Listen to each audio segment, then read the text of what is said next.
여호와여, 주께서 지으신 모든 것들이 주께 감사하며 주의 성도들이 주를 송축하리이다. 그들이 주의 나라의 영광을 말하며 주의 업적을 일러서 주의 나라의 위엄 있는 영광을 인생들에게 알리리이다. 주의 나라는 영원한 나라이니 주의 통치는 대대에 이르리이다. 아멘.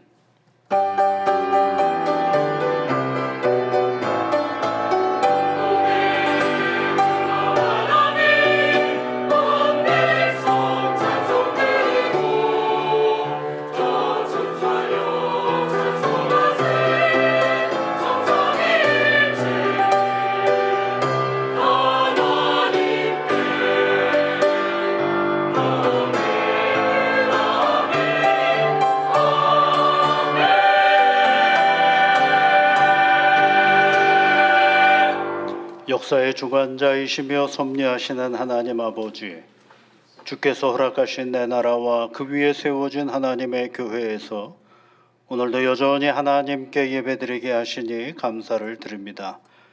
여기까지 우리를 이끄시고 도우시는 하나님 앞에 온 마음과 정성을 다해 영광과 찬송을 올려드리는 예배되게 하옵소서.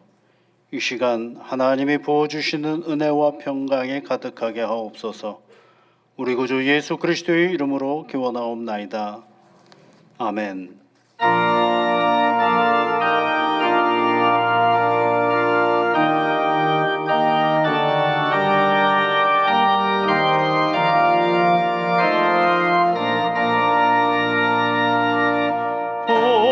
거룩한 주님께 예배를 드리세. 무릎을 꿇고서 영광 돌려 금 같은 순종과 양기로운 경선을 주님께 바쳐서 경배하세. 주 앞에 삼가서 겸손히 행하면 주 너를 언제나 돌보시리. 말씀엔 위로와 기도엔 응답을 내 갈 길 바르게 인도하리. 주 앞에 설 때에 두려워 말아라. 가난한 우리를 도우시리. 보배로운 진리와 온유한 사랑을 주님께 다 바칠 귀한 예물. 떨면서 바치는 이 작은 예물도 주님은 귀하게 받으시리. 어두운 밤 지나고 새 아침 맞으니 믿음과 소망을 늘 주시리.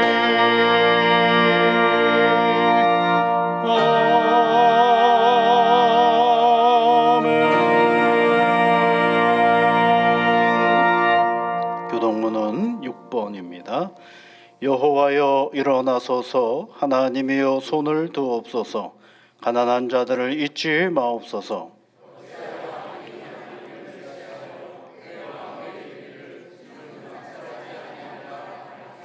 주께서는 보셨나이다. 주는 재앙과 원한을 감찰하시고 주의 손으로 갚으려 하시오니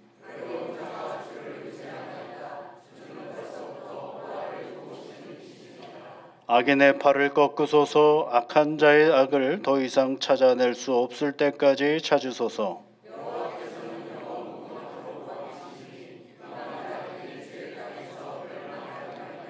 여호와여 주는 겸손한 자의 소원을 들으셨사오니 고아와 압제당하는 자를 위하여 심판하사 아멘. 사도신경으로 우리의 신앙을 함께 고백하겠습니다. 나는 전능하신 아버지 하나님 천지의 창조주를 믿습니다. 나는 그의 유일하신 아들 우리 주 예수 그리스도를 믿습니다. 그는 성령으로 잉태되어 동정녀 마리아에게서 나시고 본디오 빌라도에게 고난을 받아 십자가에 못 박혀 죽으시고 장사된 지 사흘 만에 죽은 자 가운데서 다시 살아나셨으며 하늘에 오르시어 전능하신 아버지 하나님 우편에 앉아 계시다가 거기로부터 살아있는 자와 죽은 자를 심판하러 오십니다. 나는 성령을 믿으며 거룩한 공교회와 성도의 교제와 죄를 용서받는 것과 몸의 부활과 영생을 믿습니다. 아멘.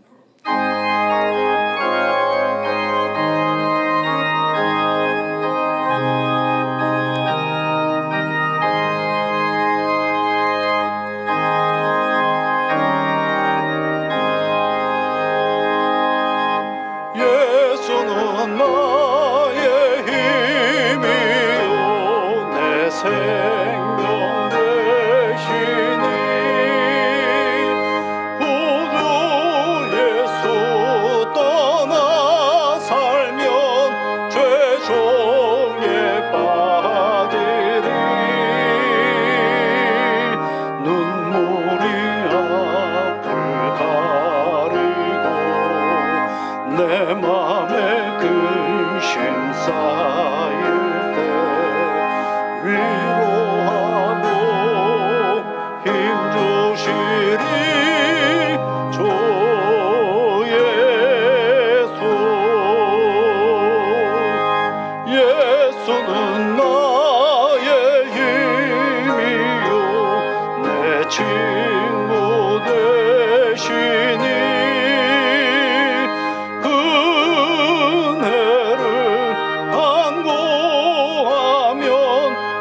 풍성히 받으리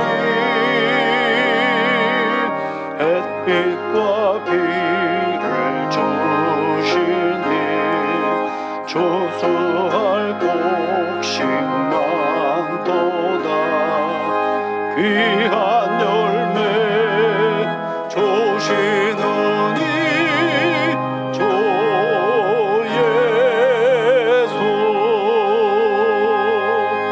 예수는 나의 힘이요 내 기쁨 되시는 그 명령을 준행하여 늘 충성하겠네.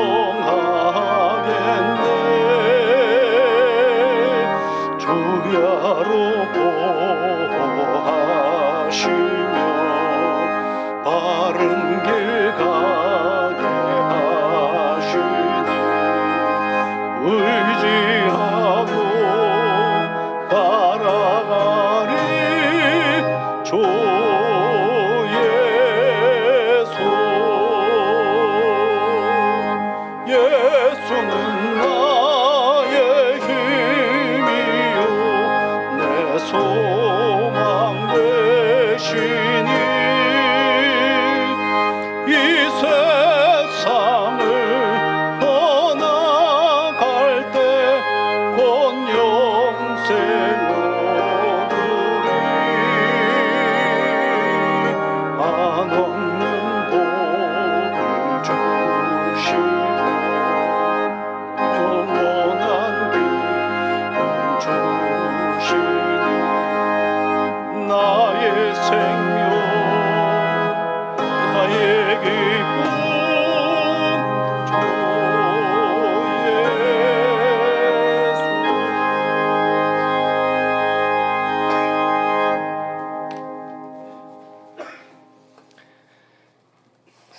하나님, 늘 한결같은 사랑으로 우리를 하나님 앞에 부르심에 감사를 드립니다.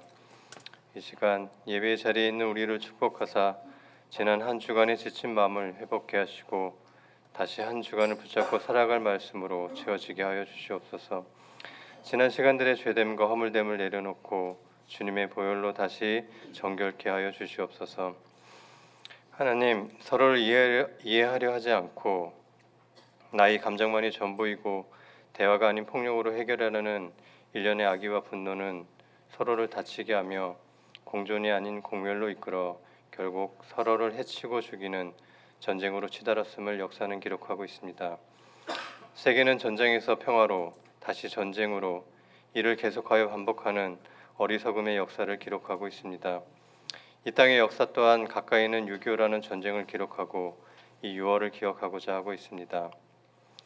누군가의 피로 기록된 전쟁의 기록이, 누군가의 희생으로 기록된 극복의 기록이 이 6월에 다시 읽히게 하시고 기록된 누군가의 역사가 이 땅의 평화로 이어지게 하여 주시옵소서.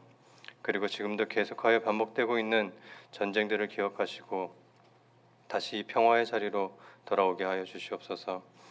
우리가 나의 평화만으로 안식하거나 나의 평화만을 간구할 때에 아직도 멈춰지지 않고 있는 먼 곳의 평화를 위해서도 간구하게 하시고 대초에 보시기에 좋았던 그 평화로웠던 세계로 다시 이끌어 주시옵소서. 더워짐이 점점 가까워지게 되면 교회 학교는 다가올 여름을 준비합니다.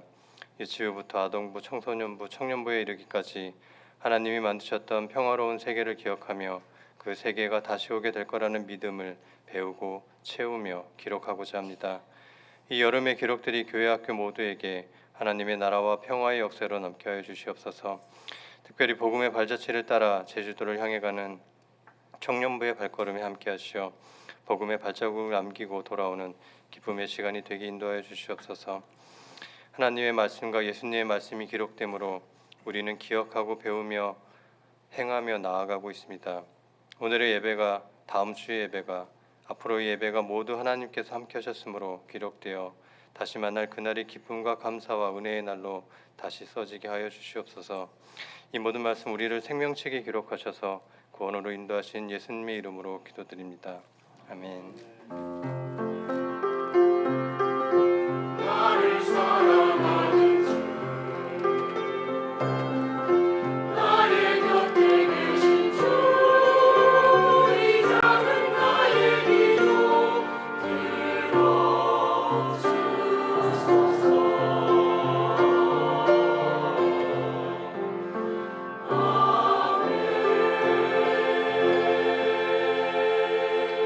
이 시간 한 마음으로 우리 주께서 우리에게 가르쳐 주신 기도를 하나님 앞에 드리겠습니다.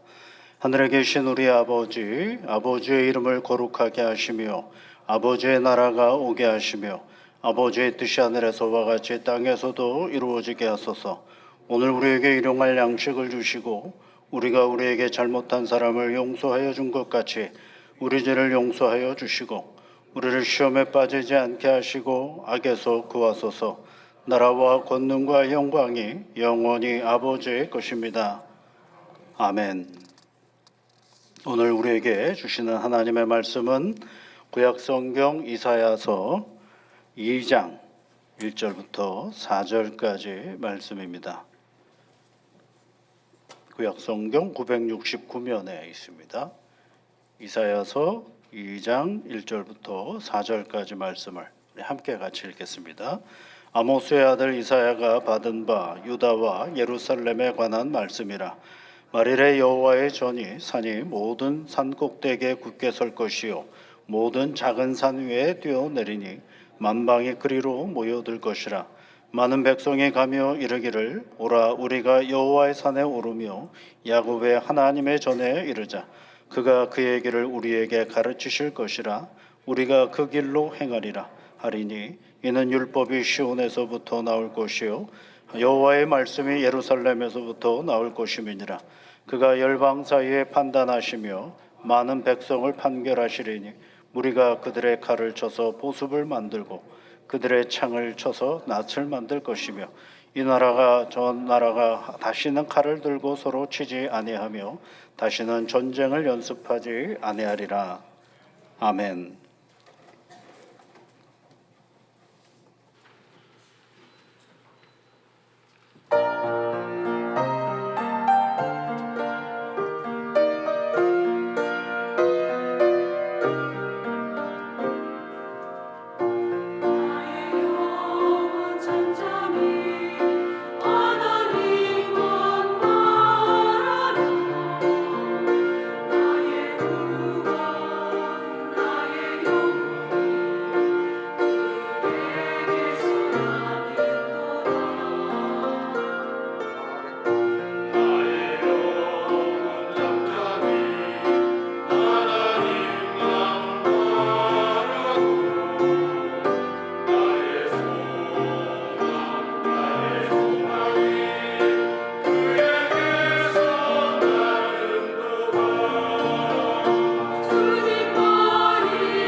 귀한 찬양 감사를 드립니다.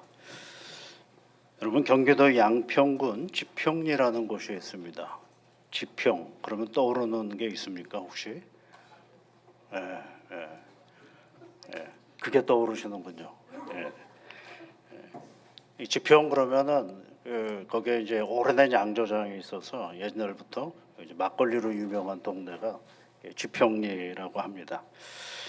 요즘에는 이제 거기 그 남한강변 그 지평리 쪽을 쭉 이렇게 가보면 자전거 도로를 아주 잘 만들어 놨습니다. 자전거 타는 사람들이 아주 좋아하는 길이죠. 근데 그 자전거 도로의 일정 구간을 이름을 져줬습니다. 몽클라르라는 길이라고, 몽클라르의 길이라고 이름을 따로 줬습니다. 그 길이가 약 4,321m 정도를 몽클라르 길이라고 얘기를 합니다. 그 길의 이름은 주인공이 있습니다. 이 몽클라르라는 분은 불란서의 장군 이름입니다. 랄프 몽클라르라는 사람인데 그때 이제 3,421m는 그때 우리 6.25 때 우리나라에 오셨던 불란서 군인들 숫자가 3,421명이라고 이야기를 합니다. 여러 나라들이 우리나라에 와서 도움을 주셨는데 특별히 이 몽클라르라는 장군은 아주 독특한 분이십니다. 1차, 2차 세계대전에 다 참여했던 아주 불란서의 유명한 사성 장군이거든요. 그런데 이분이 이제 우리나라에 전쟁이 일어났다는 거를 알고 불란서에서는 어떤 결정을 내리게 되는 참전은 하되 12명의 시찰단만 보내기로 결의를 했습니다. 그러니까 지상군을 보내지는 않고 함께 유엔군으로 참여를 하지만 다른 일을 돕는 일로 정도로 생각을 하고 있었습니다. 그도 그럴 것이 당시에 불란서는 인도 차이나 반도나 또는 알제리 쪽에서 식민지 전쟁을 계속하고 있었기 때문에 병력과 국방 예산이 다 그쪽으로 가 있는 형편이어서 세계와 발을 맞추기는 해야 되겠고 그리고 또 참 여러 가지 어려운 형편에서 그냥 시찰단만 보내기로 했다고 그래요. 그런데 이 몽클라르 장군이 반대를 한 거죠. 그래서는 안 된다. 그 공산군이 쳐들어온 땅에 그래서는 안 된다. 우리 지상군을 보내야 된다라고 하는데 병력이 없잖아요. 그래서 이 몽클라르라는 이분이 불란서 전국을 돌아다니면서 지원하고 모은 사람이 3,421명이 온 겁니다. 정규 군대가 아니라 그 명분과 그리고 꼭 우리가 가야 될 이유를 설명해서 온 사람들이 3,421명이라는 것입니다.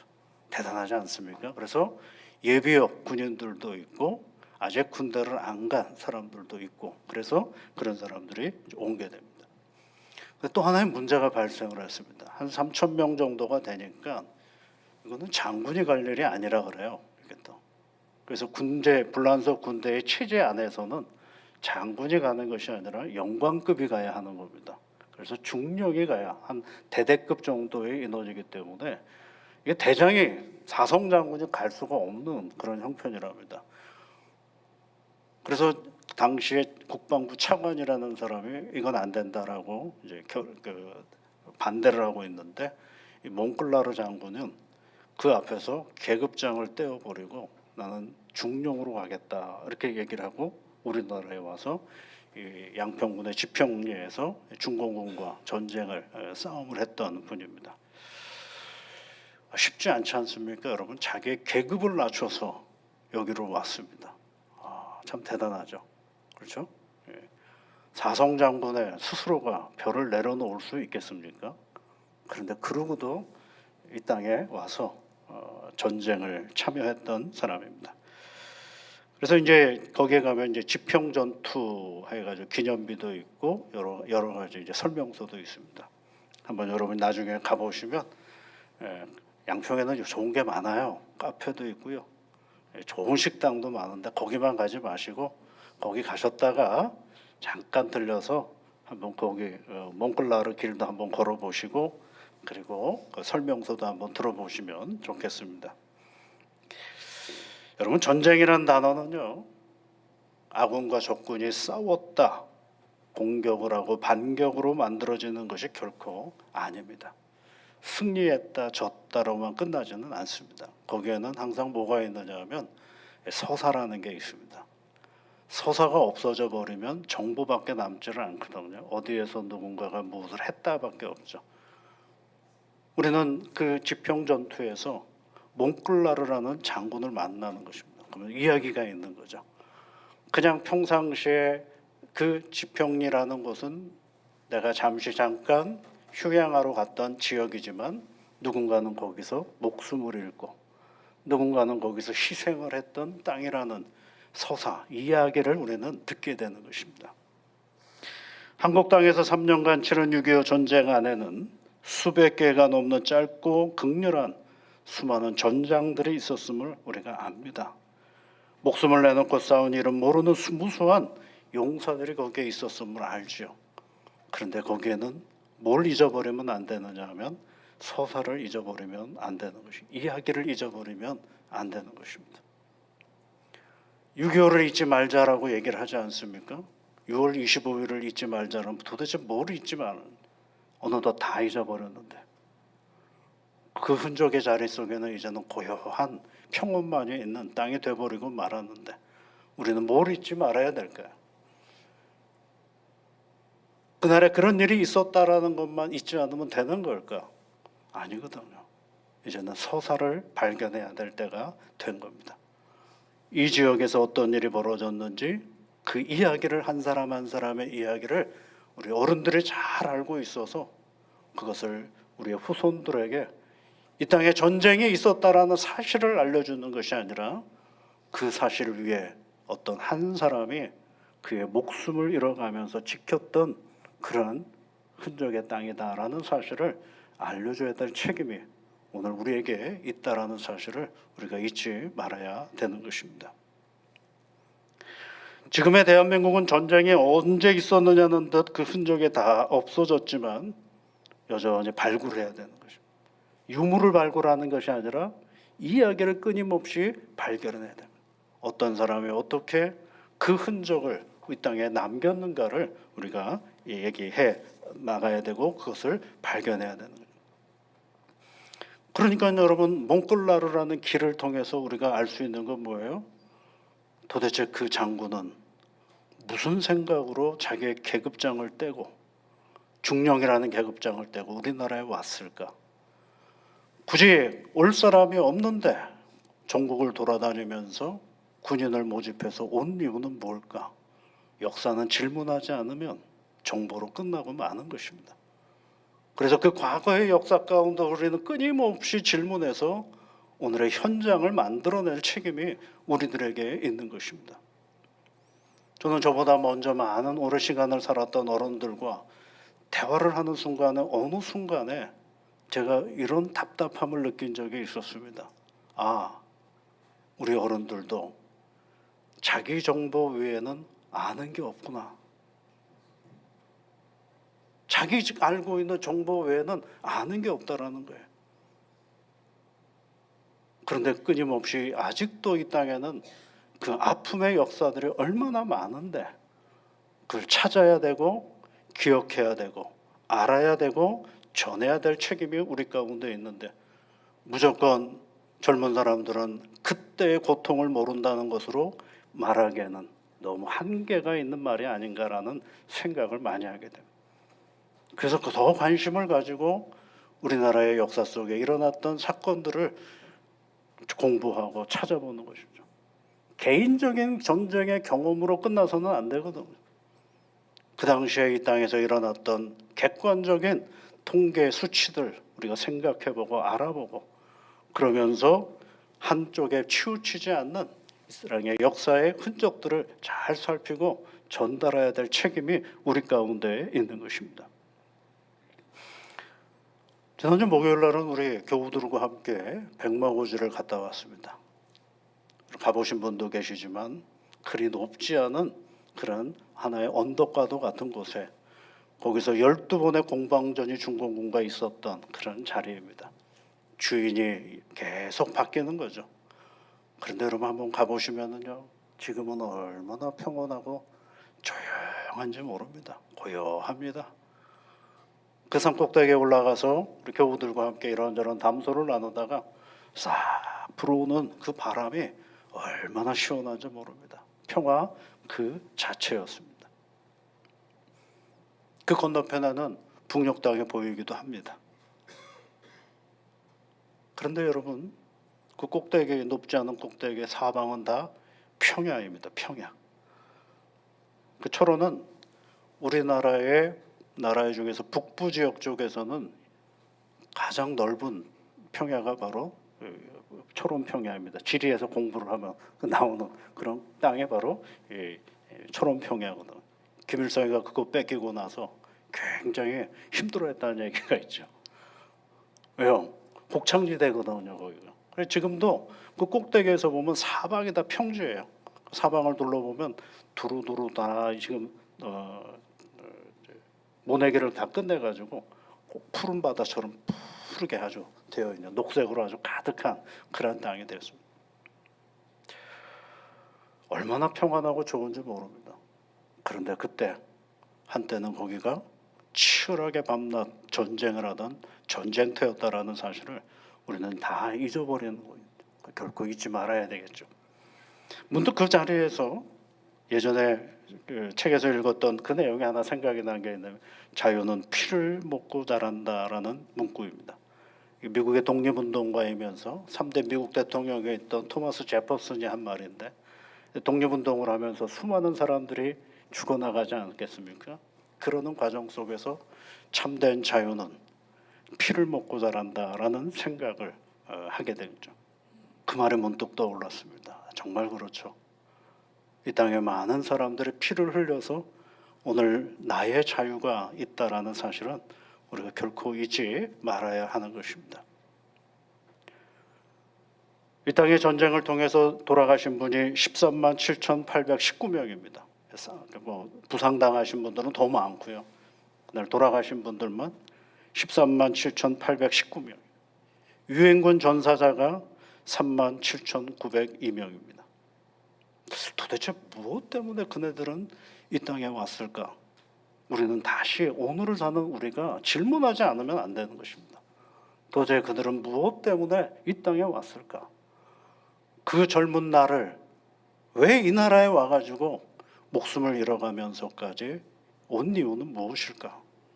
질문을 해야 답을 찾을 수가 있죠.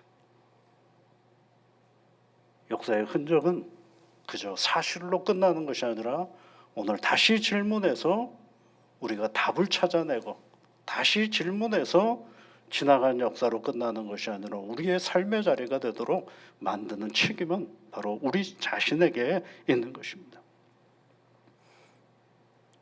여러분, 전쟁은 있어야 됩니까? 없어야 됩니까?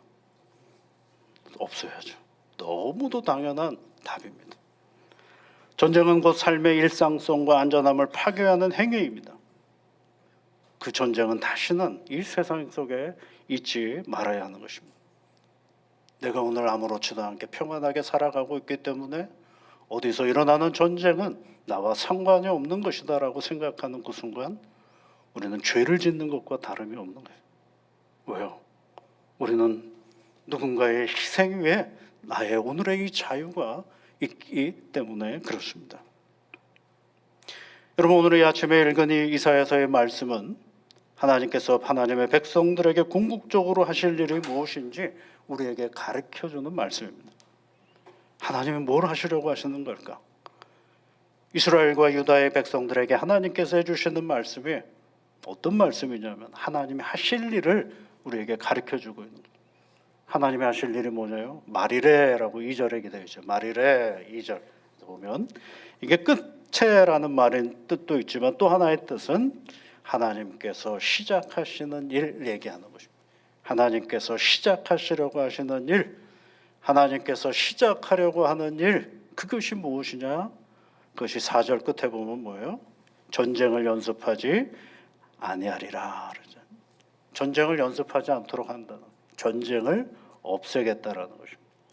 하나님께서 궁극적으로 하실 일은 이 땅에 전쟁을 없게 하시겠다라는 것이 하나님이 행하실 일인 것입니다. 그런데 오늘 성경 말씀에 보니까 그 전쟁을 없애겠다라고 하실 때에 하나님은 어떻게 그 일들을 이끌어 가실 건가라고 생각하면 우리가 두 가지를 먼저 생각해 봐야 됩니다. 이 시간은 이 이사야가 말씀을 전하는 이 시간은 어느 때였느냐면 유다라는 나라 주변에 아수르라는 강대국이 있어요. 엄청나게 힘이 세가지고 주변의 여러 나라를 침략해서 자기네의 식민지로 만들어가는 그런 나라가 아수르라는 나라입니다.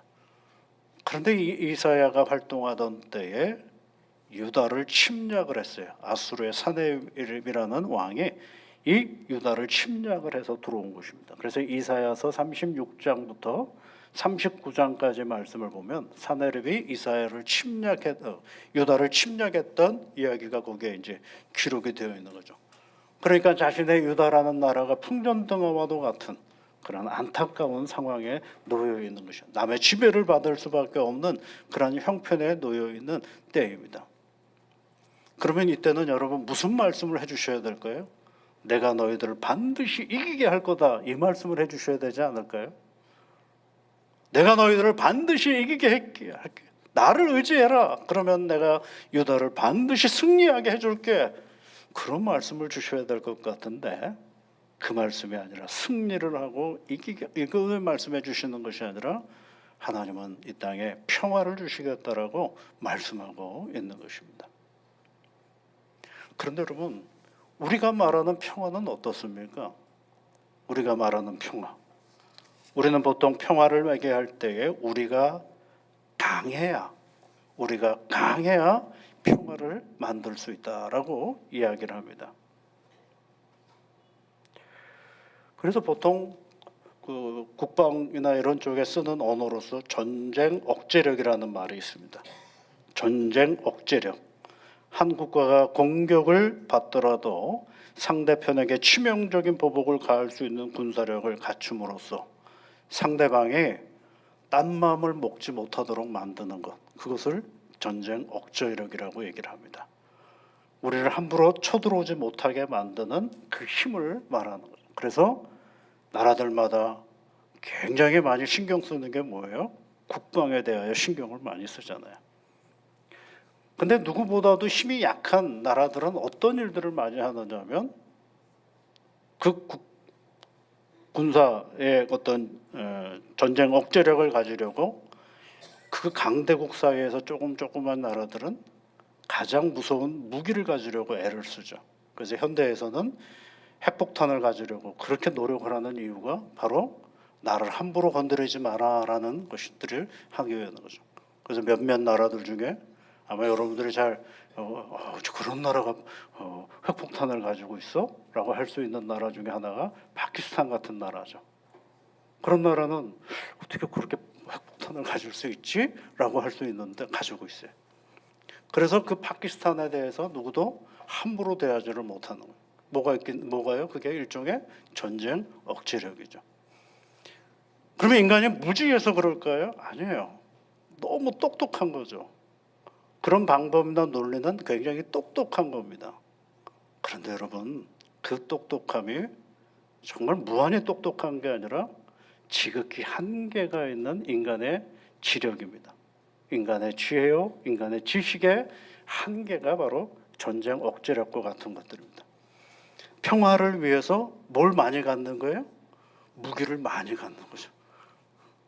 평화를 위해서는 무기가 없어야 될 것 같은데 그게 굉장히 상식적인 논리인 것 같은데 실존은 평화를 위해서 굉장히 많은 무장을 가지고 있어야 누구도 넘보지 않는 그러한 힘이 되는 거죠. 그런데 하나님은 평화를 주시겠대요. 그런데 그 하나님이 주시는 평화는 그런 평안이 아니에요. 어떤 평안이에요? 오늘 4절 말씀을 보면 이렇게 평안을 얘기하고 있죠. 그들의 칼을 쳐서 보습을 만들며, 그렇죠? 그들의 창을 쳐서 낫을 만들며, 이렇게 되어 있어요. 그들의 칼과 그들의 창은 무기를 얘기하는 겁니다. 그것을 바꾸어서 녹여버려서 뭘 만든다는 거예요? 보습, 농기계를 만들겠다라는 거예요. 농기구로 만드는 거죠. 그리고 낫을 만드는 거죠. 우리는 이렇게 생각하죠. 낫과 칼과 창을 많이 두어서 우리를 철저하게 보호하고 그 안전 위에서 낫과 보습을 가지고 농사를 지으면 되겠다. 이렇게 생각을 합니다. 하나님의 평화는 그게 아니에요.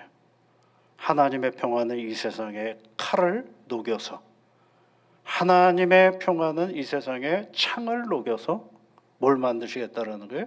농기구를 만드시겠다라는 거예요. 차이가 있죠. 하나님과 우리의 평화를 만들어가는 방법에 차이가 있죠. 어느 게 더 좋은 걸까요, 여러분? 궁극적으로는 하나님이 만들어 가시는 게 정말 바람직하고 좋은 거죠. 왜요? 안 싸워야 되니까. 싸우지 말고 살아야죠. 그런데 그러지 못하는 것이 오늘 우리의 한계인 것을 아는 거죠.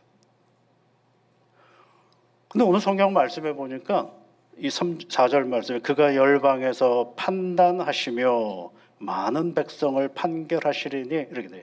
판단이라는 말을 하고 있고 판결이라는 말을 하고 있습니다. 판단이라는 히브리어는 샤파트라는 단어를 쓰는데요. 다스리신다라는 것입니다. 하나님께서 온전히 다스리신다라는 말입니다. 그런데 그 판단하신다라는 열방들, 여러 나라들 사이를 하나님께서 다스리신다라는 말은 무슨 뜻이 있는 거냐면, 이 판단한다는 말은 다른 말로 말하면 신원한다라는 말이 더 바람직해요. 억울하게 뒤집어 쓴 죄나 가슴에 맺힌 원한을 풀어주는 걸 얘기하는 거죠. A라는 나라와 B라는 나라가 서로 갈등하고 긴장하고 있을 때 그것을, 그 관계를 풀어주시는 분이 누구라는 거예요? 하나님이시라는 거죠. 그래서 여러분 시편 18절에 있는 말씀에 보면 하나님은 고아와 압제자들을 심판하시사 할 때 그 심판도 샤파트, 판단하신다라는 겁니다. 그런데 여러분 고아와 압제를 판단하는 게 뭐예요? 그네들의 잘못을 지적하시겠다라는 것이 아니라 그네들의 가지고 있는 원한과 그네들의 마음 가운데 있는 그 슬픔과 그 안타까움을 하나님께서 풀어주시겠다라는 것입니다.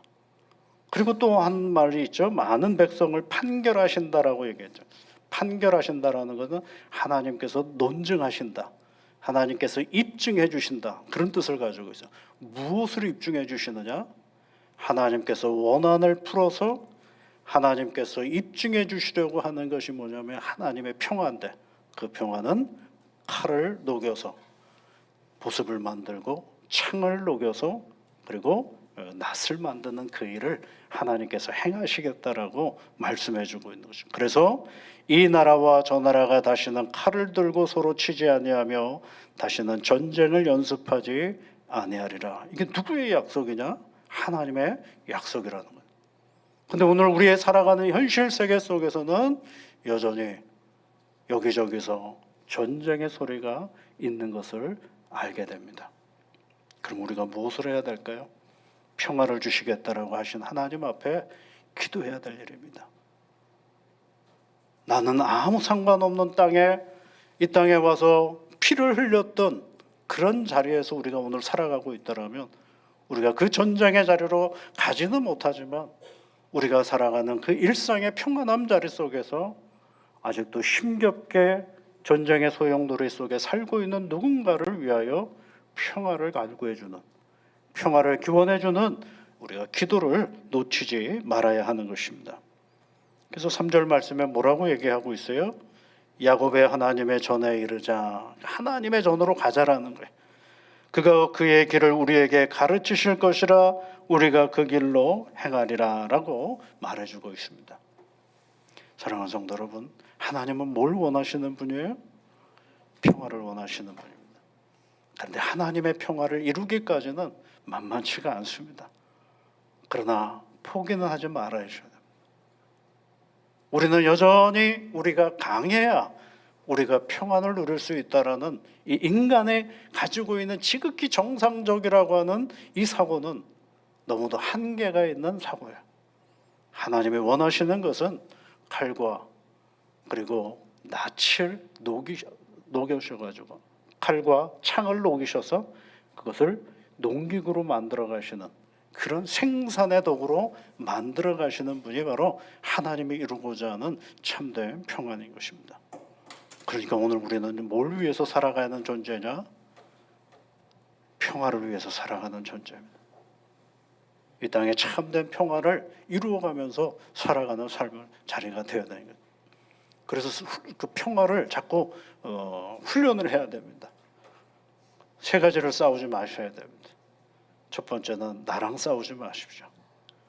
내가 되어져야 될 것들이 있죠. 그러나 잘 못 미칠 때도 있죠.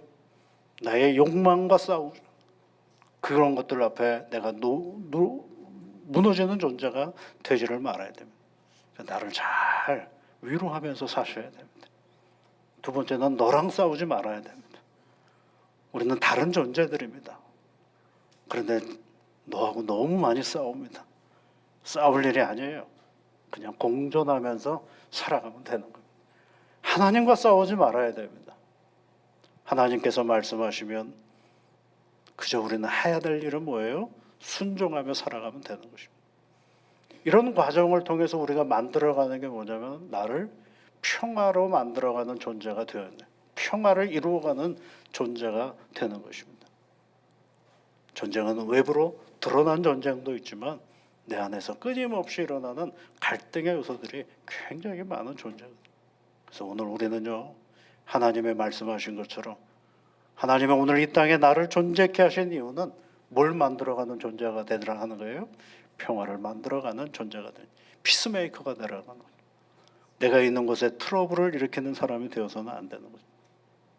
그래서 여러분, 우리가 살아가는 오늘의 나의 자리 속에 늘 하나님이 주시는 참된 평안을 만들어가는 삶의 자리가 되어야 하는 것입니다.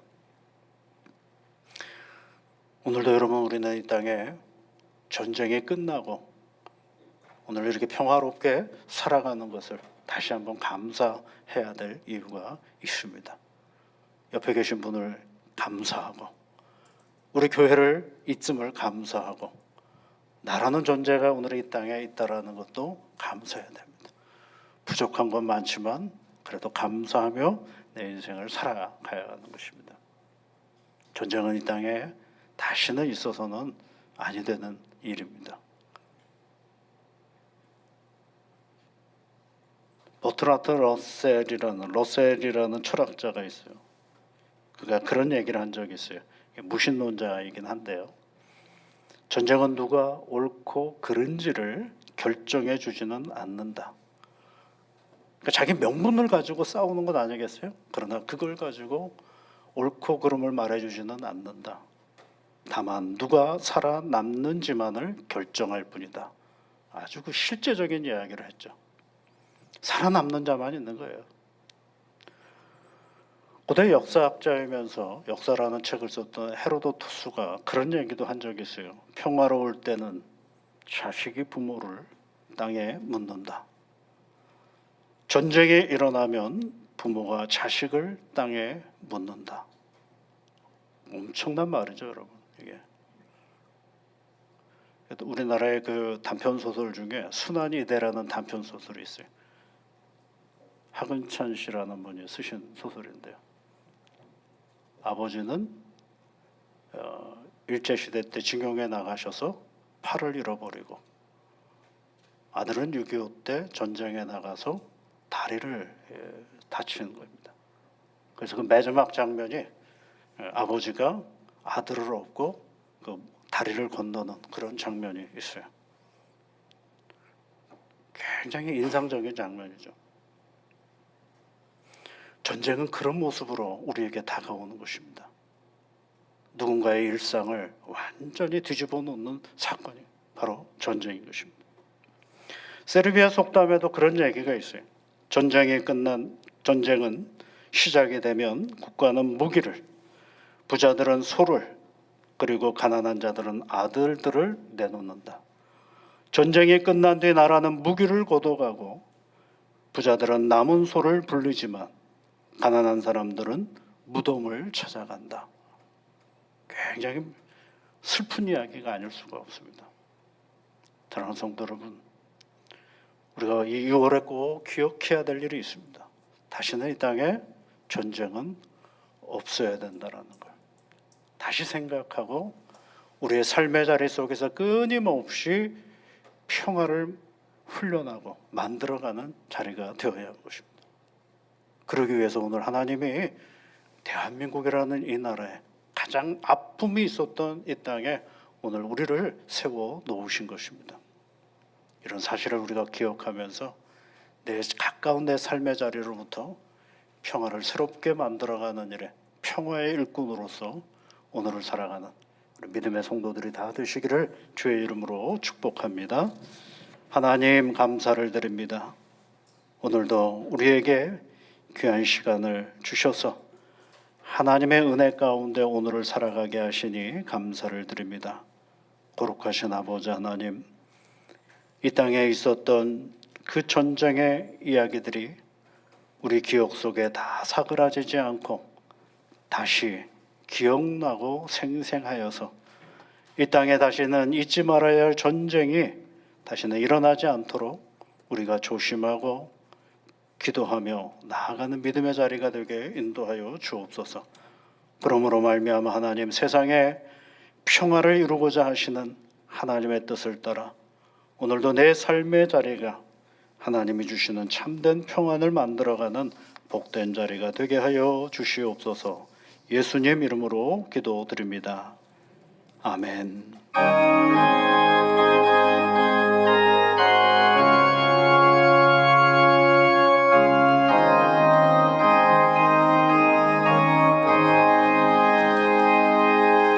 내 맘에 한 노래 있어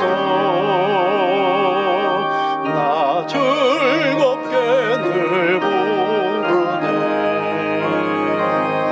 이 노래를 부를 때에 큰 평화 임하도다.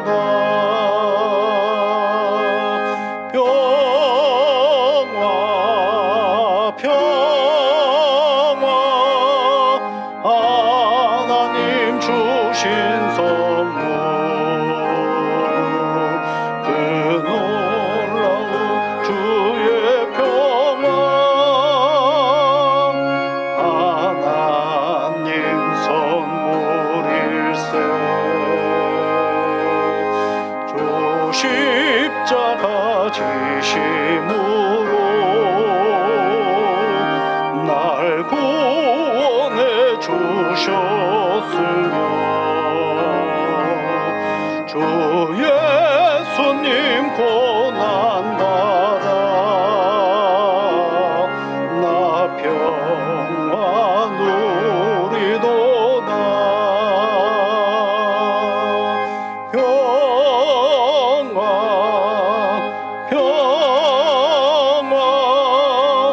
하나님 주신 선물 그 놀라운 주의 평화 하나님 선물일세. 나 주님께 영광 돌려 참 평화가 넘치도다. 주 하나님 은혜로서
하나님 주신 선물 그 놀라운 주의 평안 하나님 선물일세.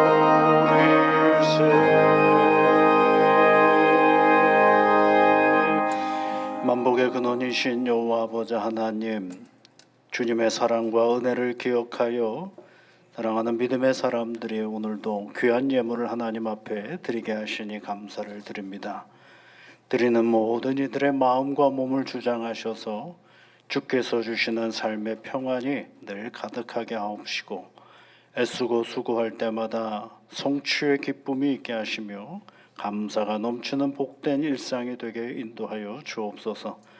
하나님, 내게 맡겨진 오늘의 일상을 매우 성실하게 살아내므로 그것이 내 몫으로만 끝나는 것이 아니라 내가 사는 이 시간이 누군가의 몫으로 함께 살아가고 있음을 결코 잊지 아니하며 내게 맡겨진 인생의 본분을 잘 감당하며 살아가는 믿음의 사람들이 다 되어줄 수 있도록 은혜를 내려주시고 복을 내려주시옵소서. 몸이 연약한 이들이 있사오니 성령이시여 이 시간 친히 함께하여 주셔서 저들에게 안수하여 주시고 아버지 하나님, 치유와 회복의 은혜로 일상의 삶을 넉넉히 살아낼 수 있도록 주님께서 오늘도 새 힘으로 함께하여 주옵소서. 낙심의 자리를 벗어버리게 하시고 우리를 늘 힘있게 하여 주시는 하나님을 의지하며 용기 있게 오늘을 살아가는 귀한 자녀들 되도록 은혜의 은혜를 더하여 주옵소서. 예수님 이름으로 기도하옵나이다. 아멘.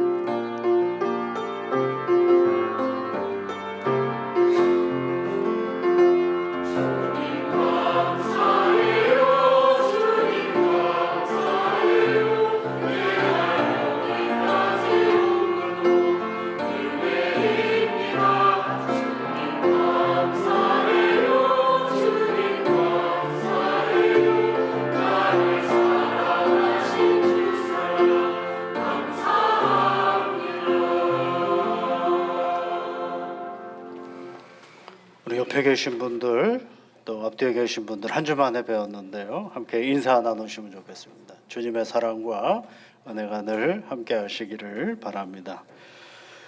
교회 소식 몇 가지 말씀을 드리면 오늘 찬양 예배 때 2시 예배인데요.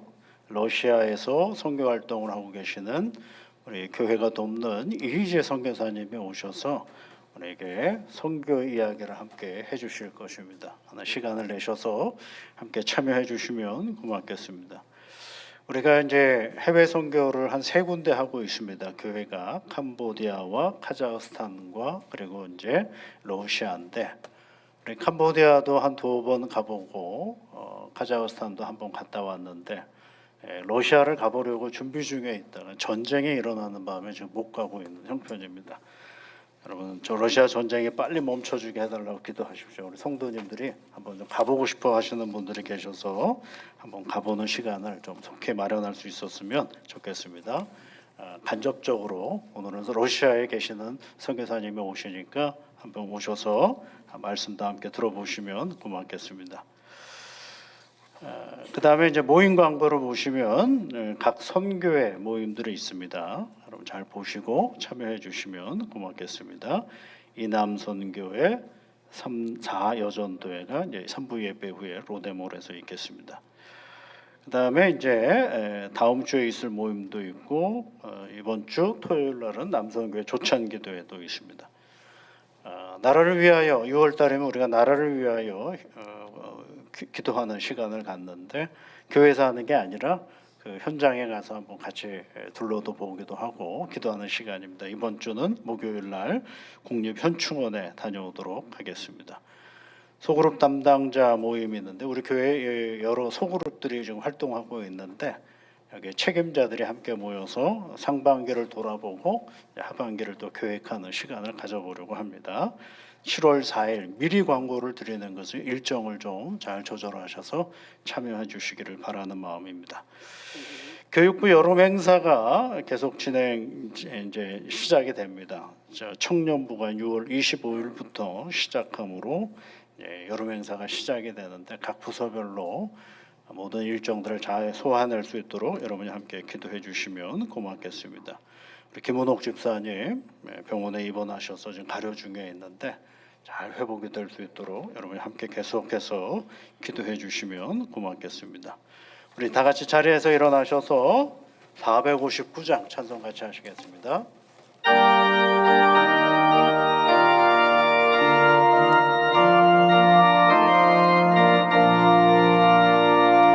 누가 주를 따라 섬기려는가 누가 죄를 떠나 주만 따를까 누가 주를 섬겨 남을 구할까 누가 주의 뒤를 따라가려나 부르심을 받아 주의 은혜로 주를 따라가네 주만 따르네 세상 영광 위에 따름 아니요 그신 사랑이네 주만 따르고 주가 내려주신 은혜 힘입어 주의 뒤를 따라 힘써 일하네 부르심을 받아 주의 은혜로 주를 따라가네 주만 따르네 환난 핍박 많고 원수 강한 나 주의 용사 더욱 힘이 강하니